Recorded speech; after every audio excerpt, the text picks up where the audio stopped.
हरे कृष्ण। नवरात्रि के 9 दिन माँ दुर्गा के 9 स्वरूपों की आराधना की जाती है।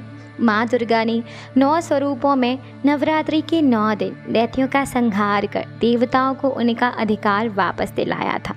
और इसी नवदुर्गा के स्वरूपों की कथा सुनते हुए आज हम पहुँच गए हैं माता के 6वें दिन।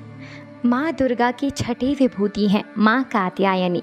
तो आज की इस कथा में हम श्रवण करेंगे माँ कात्यायनी की दिव्यता और देखेंगे कि आखिर माँ कात्यायनी का स्वरूप कैसा है और वह किस प्रकार अपने भक्तों की रक्षा करती हैं। क्या पूजा विधि करने से माँ कात्यायनी को प्रसन्न किया जा सकता है। तो आइए आरंभ करते हैं। शास्त्रों में माता षष्ठी देवी को भगवान ब्रह्मा की मानस पुत्री माना गया है। इन्हें ही माँ कात्यायनी भी कहा गया है, जिनकी पूजा नवरात्रि में षष्ठी तिथि के दिन होती है।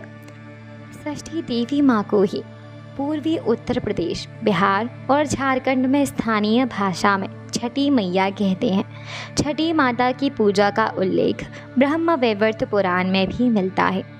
महर्षि कात्यायन ने भगवती जगदम्बा की कई वर्षों तक तपस्या की, जिससे प्रसन्न होकर जगदम्बा ने कात्यायन ऋषि की इच्छा के अनुसार उनके यहाँ पुत्री के रूप में जन्म लेकर महिषासुर का वध किया था।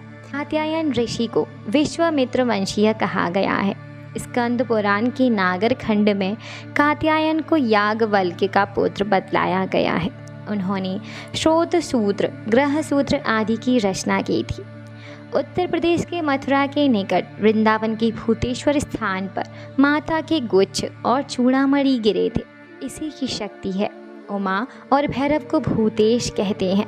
यहीं पर आद्या कात्यायनी मंदिर शक्तिपीठ भी है, जहाँ के बारे में कहा जाता है कि यहाँ पर माता के केश गिरे थे। वृंदावन स्थित श्री कात्यायनी पीठ ज्ञात 51 पीठों में से एक अत्यंत प्राचीन सिद्ध पीठ है। जो भक्त दुर्गा माँ की 6ठी विभूति कात्यायनी की आराधना करती हैं, माँ की कृपा उन पर सदैव बनी रहती है। विजयादशमी का पर्व माता कात्यायनी दुर्गा द्वारा महिषासुर का वध करने के कारण मनाया जाता है, जो कि श्री राम के काल के पूर्व से ही प्रचलन में रहा है। इस दिन अस्त्र शस्त्र और वाहन की पूजा की जाती है। भगवान श्री कृष्ण को पति रूप में पाने के लिए ब्रज की गोपियों ने इन्हीं की पूजा कालिंदी यमुना तट पर की थी। ये ब्रजमंडल की अधिष्ठात्री देवी के रूप में प्रतिष्ठित है। भगवान राम और कृष्ण ने युद्ध के पूर्व माता कात्यायनी की पूजा करके उनसे विजयश्री का आशीर्वाद प्राप्त किया था। अर्जुन ने श्री कृष्ण की सलाह पर ही महाभारत के युद्ध के पूर्व माता कात्यायनी की पूजा की थी। इसी के फलस्वरूप 5 पांडव युद्ध में विजयी हुए।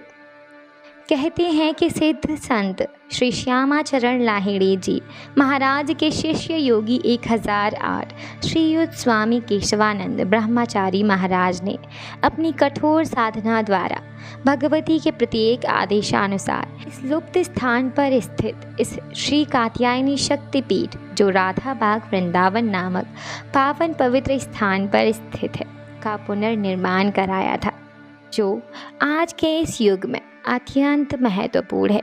एक तीर्थ स्थल के रूप से जाना जाता है। माँ कात्यायनी के बीज मंत्रों का जाप करने से आपके सभी दुख और कष्ट दूर होते हैं। कात्यायनी महामाई महायोगिन्यधीश्वरी नंद गोपसुतं देवी पति में कुरुते नमः। तो चलिए अब जानते हैं कात्यायनी देवी की पूजा विधि किस प्रकार है। माँ के पूजन के लिए सुबह जल्दी उठकर स्नान कर लें। इसके बाद कात्यायनी की चौकी लगाएं। माँ देवी को पीला रंग बहुत प्रिय है, इसीलिए नवरात्रि के 6वें दिन पीले रंग के वस्त्र को जरूर धारण करें और माता की चौकी लगाते हुए पीले रंग का कपड़ा और फूलों का प्रयोग करें। माँ को पीले रंग के वस्त्र पहनाएं। देवी को पीले पुष्प, हल्दी का तिलक और भोग चढ़ाएं। कात्यायनी माँ की आरती और मंत्रों का जाप करें। माता कात्यायनी को पीले और लाल रंग की चीज़ें चढ़ाना शुभ माना जाता है। माँ कात्यायनी देवी को पूजा में पीले और लाल रंग के गुलाब चढ़ाएं। आप चाहें तो कात्यायनी देवी को गेंदे के फूल भी चढ़ा सकते हैं। कात्यायनी देवी को शहद और मूंग दाल हलवे का भोग लगाएं।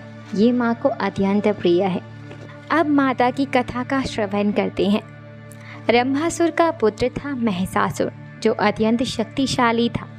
उसने कठिन तप किया था। ब्रह्मा जी ने प्रकट होकर कहा, वत्स, एक मृत्यु को छोड़कर सब कुछ मांग सकती हो। महिषासुर ने बहुत सोचा और फिर कहा, ठीक है प्रभु। देवता, असुर और मानव किसी से मेरी मृत्यु ना हो। किसी स्त्री के हाथ से मेरी मृत्यु निश्चित करने की कृपा करें। ब्रह्मा जी एवमस्तु कहकर अपने लोक चले गए। वर प्राप्त करने के बाद उसने तीनों लोकों पर अपना अधिकार जमा कर त्रिलोकाधिपति बन गया। तब भगवान विष्णु ने सभी देवताओं के साथ मिलकर सबकी आदि के कारण भगवती महाशक्ति की आराधना की। सभी देवताओं के शरीर से एक दिव्य तेज निकलकर एक परम सौंदर्य स्त्री के रूप में प्रकट हुआ। हिमवान ने भगवान की सवारी के लिए सिंह दिया तथा सभी देवताओं ने अपने अपने अस्त्र शस्त्र महामाया की सेवा में प्रस्तुत किए। भगवती ने देवताओं पर प्रसन्न होकर उन्हें शीघ्र ही महिषासुर के भय से मुक्त करने का आश्वासन दिया। फिर माँ भगवती दुर्गा हिमालय पर पहुंची और अट्टहास पूर्वक घोर गर्जना की। महिषासुर के असुरों के साथ उनका भयंकर युद्ध छिड़ गया। एक एक करके माँ ने महिषासुर के सभी सेनानी राक्षसों को मार दिया। फिर विवश होकर महिषासुर को भी देवी के साथ युद्ध करना पड़ा। महिषासुर ने नाना प्रकार के मायिक रूप बनाकर देवी को छल से मारने का प्रयास किया, लेकिन अंत में माँ भगवती ने अपने चक्र से महिषासुर का मस्तक काट दिया। कहते हैं कि देवी कात्यायनी को ही सभी देवों ने एक एक शस्त्र दिया था और उन्हीं दिव्य शस्त्रों से युक्त होकर देवी ने महिषासुर के साथ युद्ध किया था। जय माता दी।